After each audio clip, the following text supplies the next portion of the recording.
Small intestine. सबसे ज़्यादा जो डाइजेशन है आपके पास वो स्मॉल इंटेस्टाइन में होती है। ठीक है, स्मॉल इंटेस्टाइन के 3 पार्ट्स हैं। अभी जैसे हमने देखा ये स्टमक है,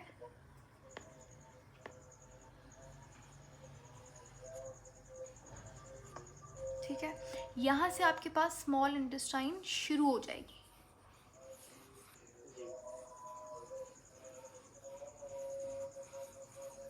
स्मॉल इंटेस्टाइन में बहुत सारी इस तरीके से कॉन्वोल्यूशंस होती हैं, ऐसा बहुत सारा ट्विस्टेड क्वाइल की तरह आपको स्मॉल इंटेस्टाइन दिखती है। स्मॉल इंटेस्टाइन सबसे लॉन्गेस्ट पार्ट है आपके एलिमेंट्री कैनाल का। ठीक है, हमने अभी अभी क्लास में कुछ देर पहले पढ़ा कि स्मॉल इंटेस्टाइन और स्टमक के दरमियान में जो स्फिंक्टर है उसे क्या कहेंगे? Good, pyloric sphincter.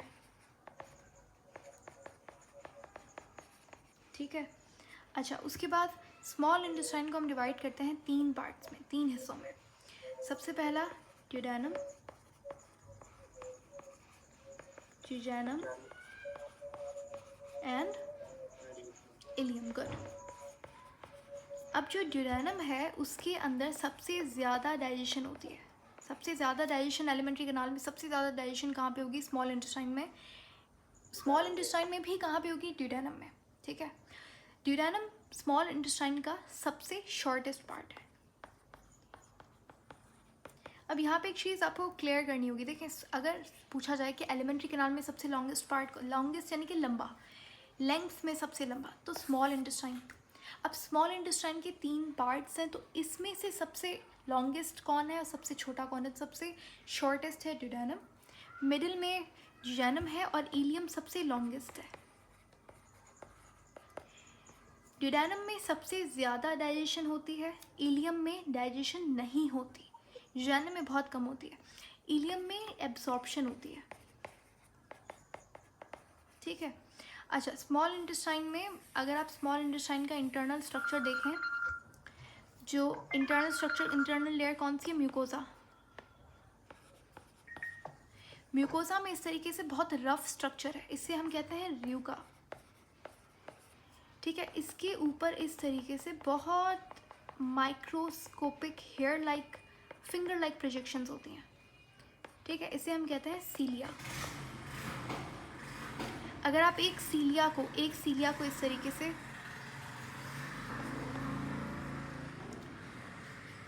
Sorry for the noise, खैर एक सीलिया को, एक हेयर लाइक स्ट्रक्चर को जब यहाँ पे मैंने माइक्रोस्कोप के अंदर देखा तो ये कुछ इस तरीके से दिखता है। और इसके अंदर क्या है? इसके अंदर आपके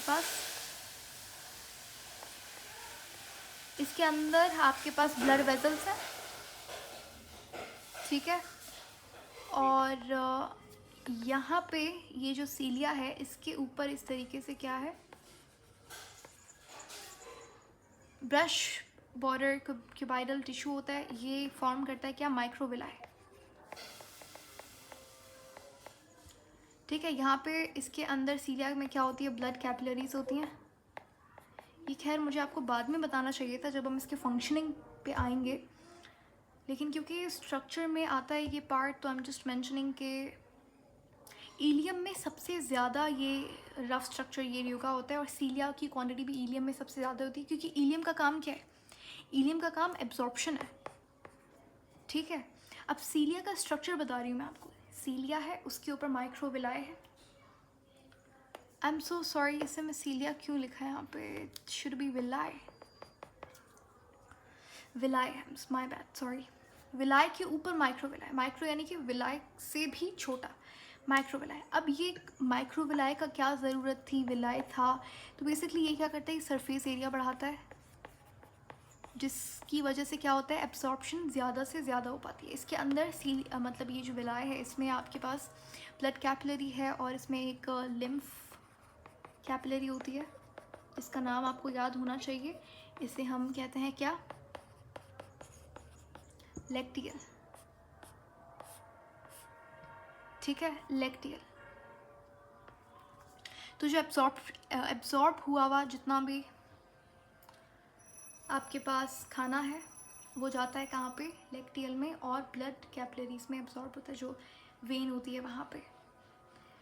ओके, अब हम बात करते हैं डाइजेशन की। तो हमने पहले हमें डाइजेशन देखना चाहिए था, ड्यूडेनम में डाइजेशन हो रही है, फिर हमें जाना चाहिए था एब्जॉर्प्शन पे। तो यहाँ पे खैर now that we have discussed villi वगैरह, अब हम डाइजेशन पे जाएंगे। अच्छा,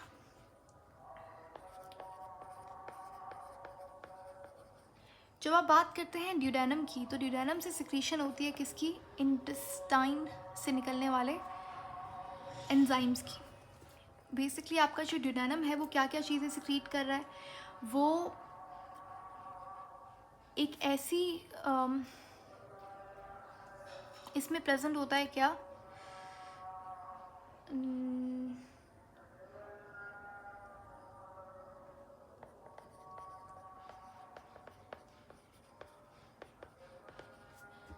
आपके स्टमक में जो गैस्ट्रिक जूस को स्टिमुलेट कर रहा था वो था गैस्ट्रिन, ठीक है। अब गैस्ट्रिन अगर कंटिन्यूसली सिक्रीट होता रहेगा तो गैस्ट्रिक जूस भी रिलीज़ होता रहेगा, तो वो सही नहीं है। जब आपकी बॉडी डाइजेशन नहीं कर रही, आप खाना नहीं खाया हुआ आपने, तो उसको फिर बाद में जब डाइजेशन हो चुकी है या तो स्टमक में, तो गैस्ट्रिन को इनहिबिट कौन करवाएगा? ड्यूडेनम करवाएगा, ठीक है। तो ड्यूडेनम यहाँ से फैक्टर रिलीज़ करता है, एक हार्मोन रिलीज़ करता है जो कि गैस्ट्रिन को इनहिबिट करता है।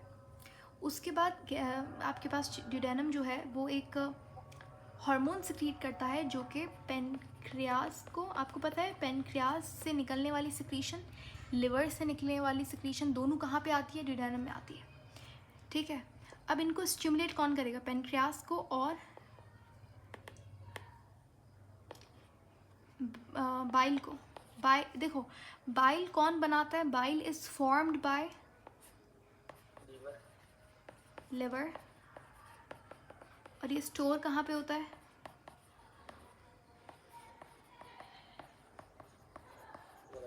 Gall bladder. गॉल ब्लैडर में स्टोर होगा और बनाएगा कौन इसे? बाइल को लिवर फॉर्म करेगा। अच्छा, अब यहाँ पे इनको स्टिमुलेट कौन करेगा कि भाई अब ड्यूडेनम में खाना आ गया है, चलो जल्दी से।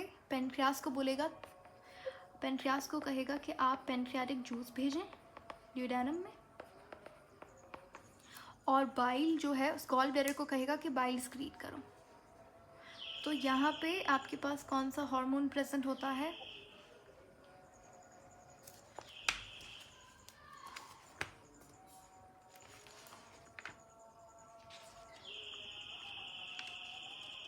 एनी आइडिया कौन सा हार्मोन होगा आपके पास?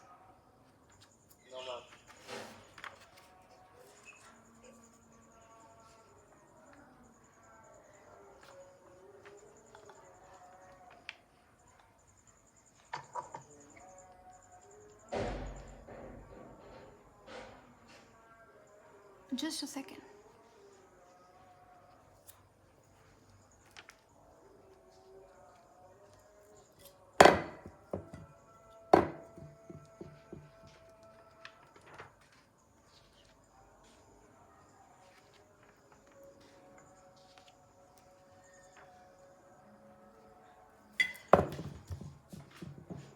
ओके सॉरी,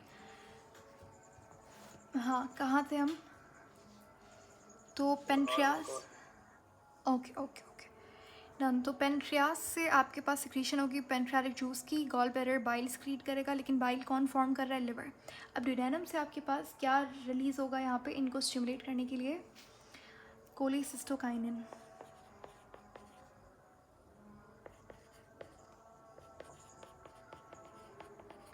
ये जाके एक्टिवेट करता है बाइल को और पेनक्रियास को, ठीक है।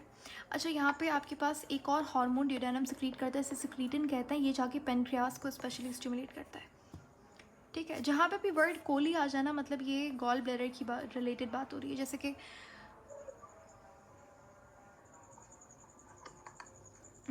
एक और वर्ड था,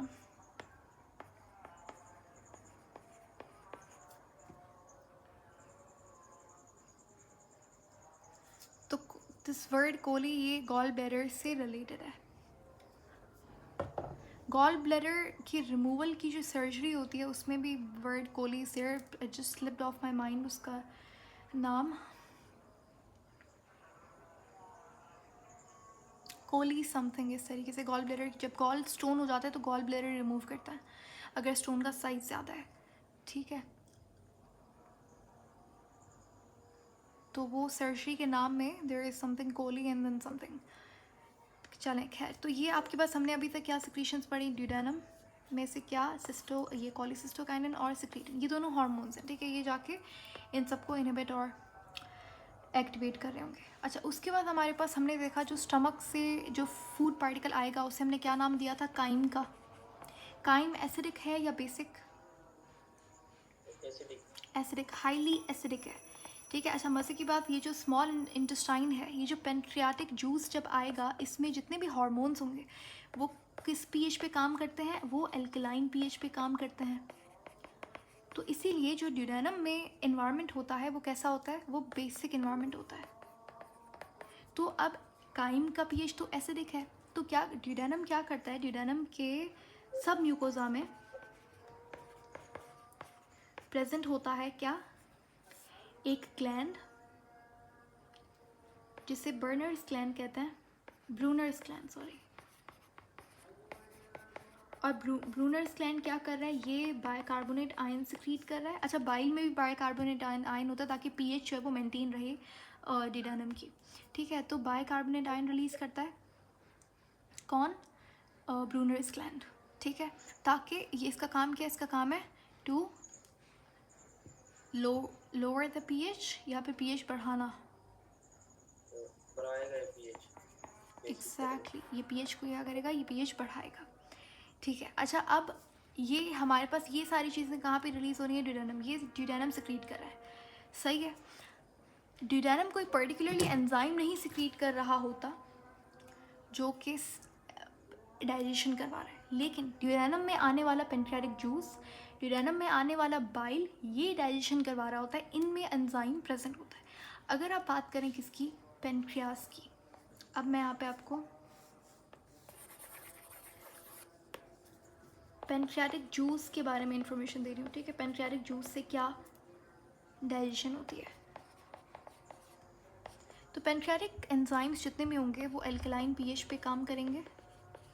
सबसे पहला जो एंजाइम प्रेजेंट होता है पेनक्रियास में वो है ट्रिप्सिनोजन।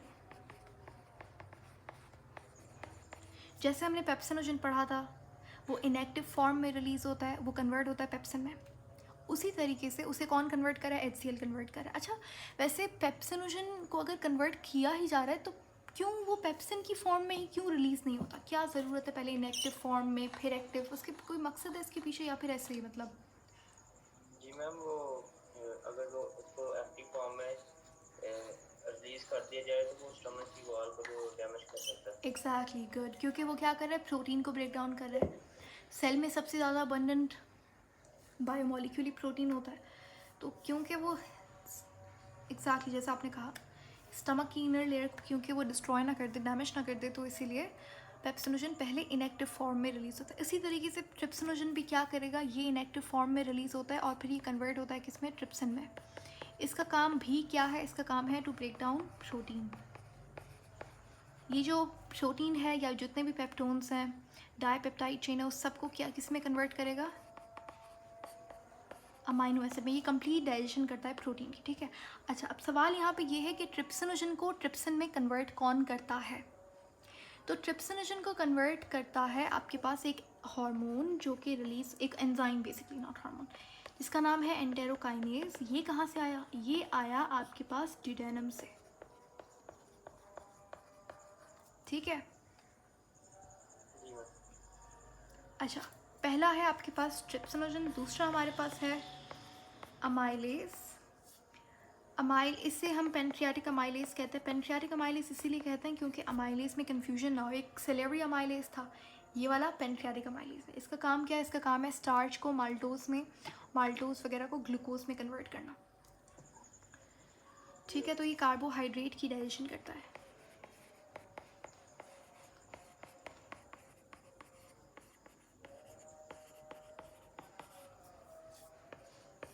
उसके बाद हमारे पास है पेनक्रियाटिक अच्छा, हमारे पास ओरल कैविटी में भी रिलीज़ होता था क्या, लाइपेज, सेलेवरी लाइपेज था, ये वाला पेनक्रियाटिक लाइपेज है।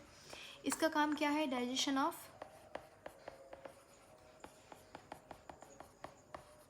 नाम से पता लग रहा है ना, लाइपेज किसको डाइजेस्ट करेगा, लिपिड को। अच्छा, तो ये हमारे पास एंजाइम्स काम कर रहे होते हैं कहाँ पे, स्मॉल इंटेस्टाइन में। जी मैम। ठीक है, तो ये सारे आपको याद होने चाहिए। अच्छा जी,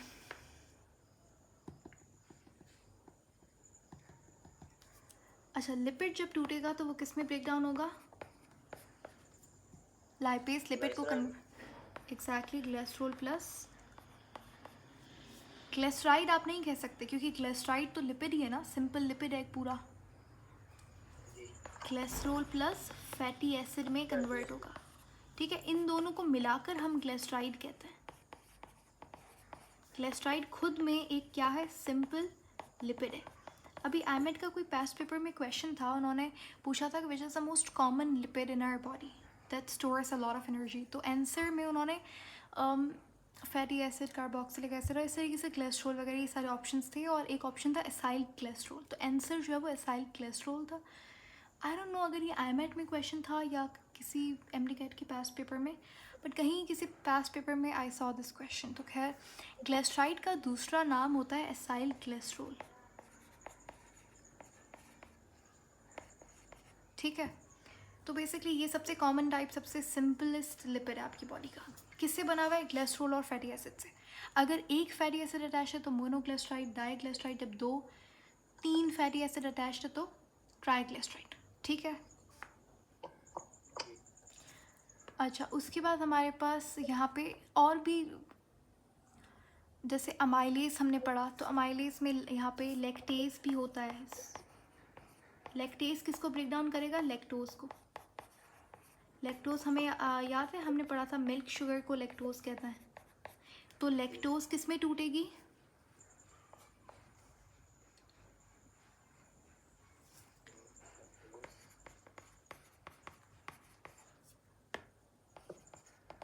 लैक्टोज है क्या, लैक्टोज एक डाइसैक्राइड है।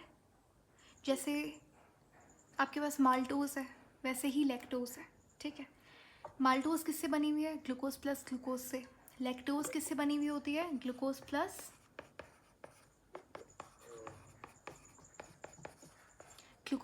गैलेक्टोज से। जैसे सुक्रोज है, sucrose is made up of glucose plus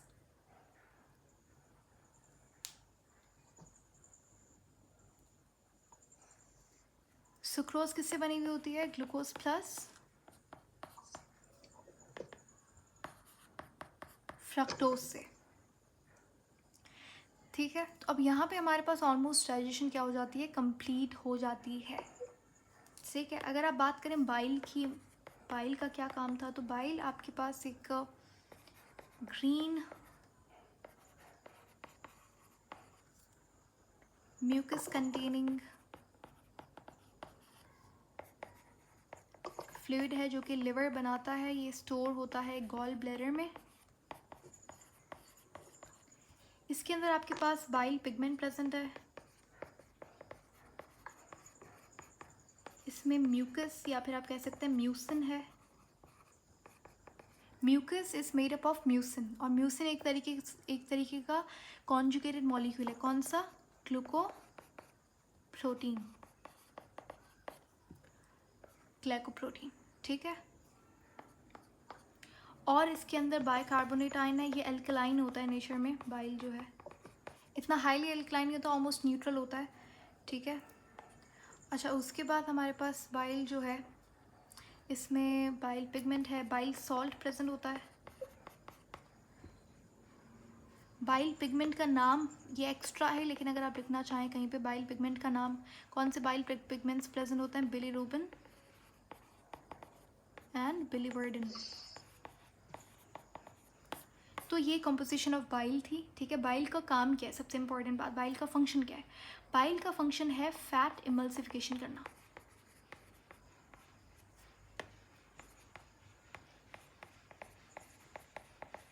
bile जो है, मज़े की बात, बाइल में कोई भी एंजाइम प्रेजेंट नहीं है। No enzyme is present in bile, कोई भी बाइल में एंजाइम मौजूद नहीं है। बाइल का काम है फैट इमल्सिफिकेशन करना। इमल्सिफिकेशन का मतलब क्या होता है, जैसे बिग फैट पार्टिकल्स को स्मॉल फैट पार्टिकल्स में कन्वर्ट करना और फिर उनके अराउंड एक प्रोटीन की लेयर बना लेना ताकि वो आसानी से आपके पास प्रोटीन के थ्रू फ़ैट आसानी से बॉडी में ट्रैवल कर सके। ठीक है, क्योंकि फ़ैट क्या होता है, हाइड्रोफोबिक होता है, तो इस वजह से ट्रांसपोर्टेशन वगैरह के लिए उस इमल्सिफिकेशन में यही प्रोसेस होता है इमल्सिफिकेशन का, कि बिग फैट ड्रॉपलेट्स को कन्वर्ट करना स्मॉल फैट ड्रॉपलेट्स में और इसके अराउंड जो है वो इस तरीके से प्रोटीन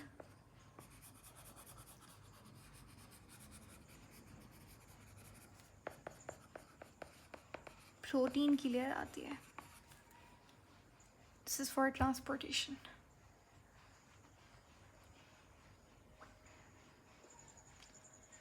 ओके, इसे हम इस स्ट्रक्चर को, ये जो स्ट्रक्चर यहाँ पे बना है, इसे हम काइलोमाइक्रोन कहते हैं। ठीक है, जी मैम। तो यहाँ पे डाइजेशन हमने पढ़ लिया। अब जब आप बात करते हैं, अब क्या, अब ये खाना जाएगा जुजैनम में, फिर इलियम में। इलियम में क्या होगी, फूड की एब्जॉर्प्शन होगी। ठीक है, और एब्जॉर्प्शन के लिए जो स्ट्रक्चर होता है उसे हम क्या कहेंगे,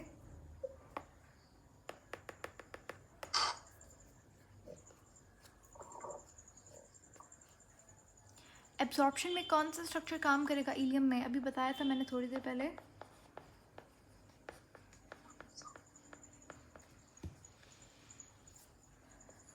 विलाय।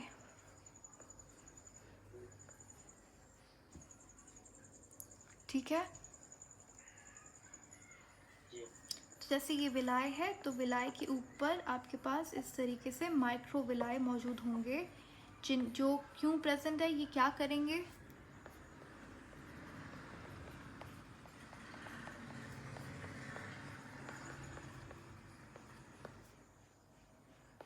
क्या इंक्रीज करेंगे,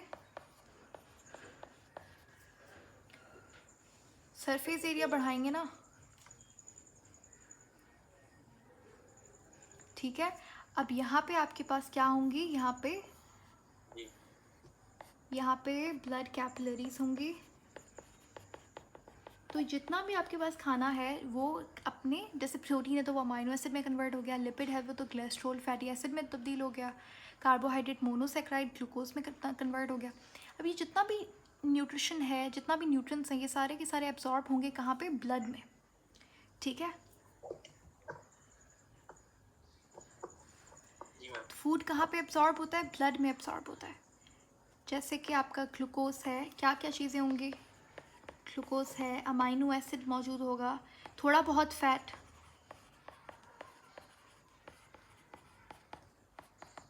जी फैट यानी कि फैटी एसिड। फैटी एसिड का बहुत थोड़ा सा अमाउंट कहाँ पे होगा, ब्लड में डायरेक्टली जाएगा। बाकी का जो फैटी एसिड आपको पता है कहाँ पे जाता है, यहाँ पे मैंने बताया था लिम्फ कैपिलरी होती है, क्या नाम है उसका,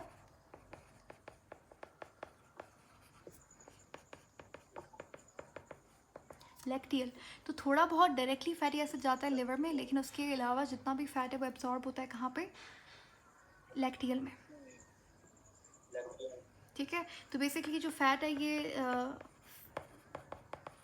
ये मिलता है किसके साथ, प्रोटीन के साथ, कोलेस्ट्रॉल के साथ। और ये कौन सा स्ट्रक्चर जो मैंने अभी आपको ऊपर बताया था ये वाला, इसे क्या कहेंगे हम,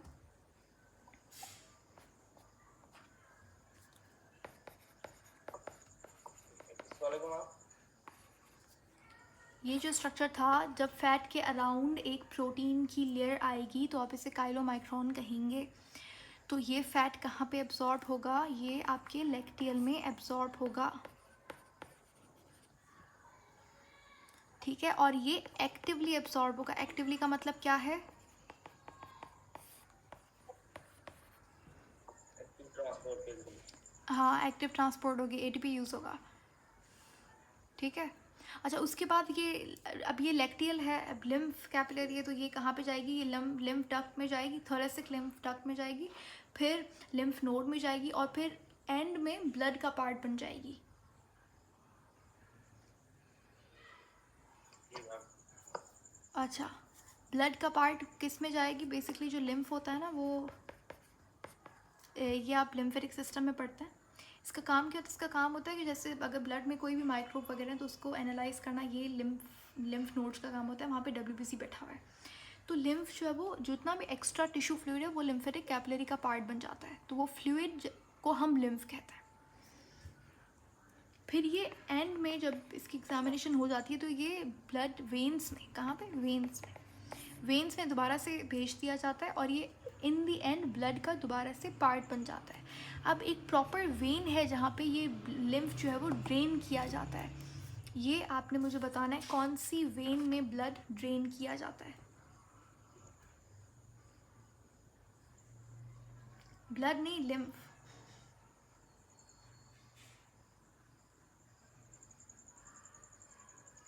यहाँ तक कोई क्वेश्चन है?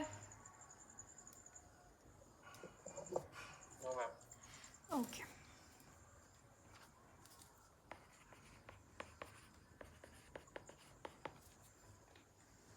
सो दिस इज़ इट।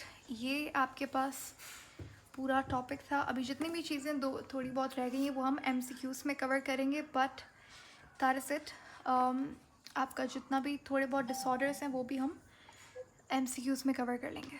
तो ये आपका चैप्टर यहाँ पे ख़त्म होता है। बट जिस थोड़ा सा अभी हमें स्मॉल इंटेस्टाइन के बारे में मुझे 2-3 बातें मेंशन करनी है, लार्ज इंटेस्टाइन के बारे में।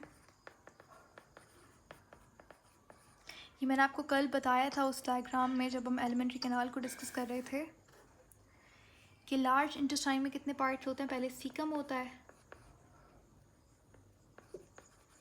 फिर कोलॉन एंड देन रेक्टम। ठीक है, लार्ज इंटेस्टाइन जो है सबसे वाइडेस्ट पार्ट है आपका एलिमेंट्री कैनाल का।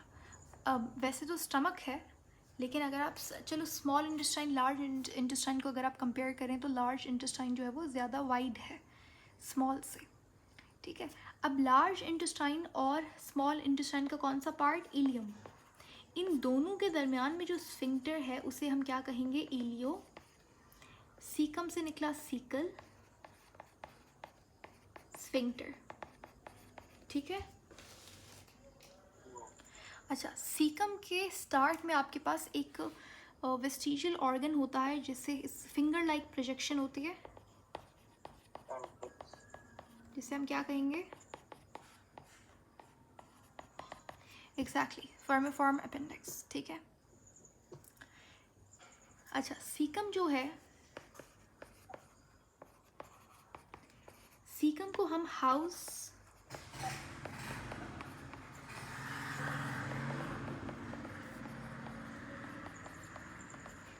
हम हाउस ऑफ सिम्बायोटिक बैक्टीरिया भी कहते हैं। सिम्बायोटिक बैक्टीरिया क्या है, ये गिव एंड टेक वाला रिलेशन रखता है, यानी कि ये म्यूचुअलिज्म करता है, यानी कि ये हमारी बॉडी इसका घर है तो हम लोग इसे शेल्टर दे रहे हैं और इन रिटर्न ये क्या करता है, ये हमारे अनडाइजेस्टेड फूड को अपना खाना समझ के लेता है।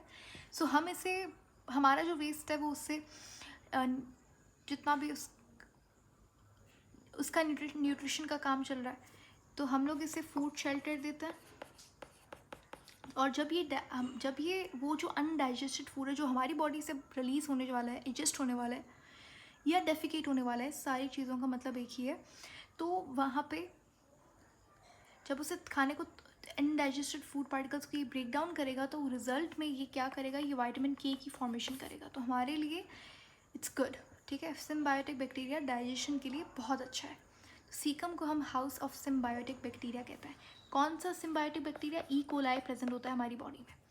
उसके बाद है कोलॉन। कोलॉन में आपके पास जितनी भी एब्जॉर्प्शन होनी है, जो भी चीज़ें स्मॉल इंटेस्टाइन में एब्जॉर्ब नहीं हुई या कोई चीज़ रह गई है तो वो लार्ज इंटेस्टाइन एब्जॉर्ब कर रहा होता है। जैसे पानी हो गया, कुछ वाइटामिन हो गए, B12 यहाँ पे एब्जॉर्ब होता है।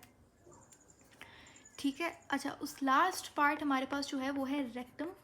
रेक्टम आपके पास एक पाउच लाइक स्ट्रक्चर है जो कि फीकल मैटर को, जो अनडाइजेस्टेड फूड पार्टिकल्स हैं उसको ये स्टोर करके रखता है। इसमें 2 स्फिंक्टर्स होते हैं। ठीक है, ये रेक्टम जो है ये कनेक्टेड होता है आपकी बॉडी के एक्सटर्नल ओपनिंग से, एनस से। ठीक है, जहाँ से डेफिकेशन होती है। अब यहाँ पे 2 स्फिंक्टर होते हैं। पहला वाला स्फिंक्टर जो है वो कैसा है, वो स्मूथ मसल से बना हुआ है। तो वो कैसा हुआ, इनवॉलेंट्री, वॉलेंट्री,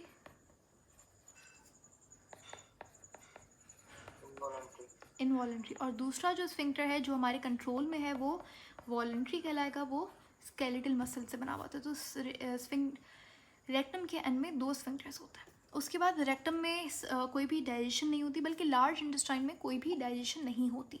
रेक्टम में भी वाटर की एब्जॉर्प्शन होती है अगर हमें हमारी बॉडी को वाटर कंजर्वेशन करनी है तो, ठीक है।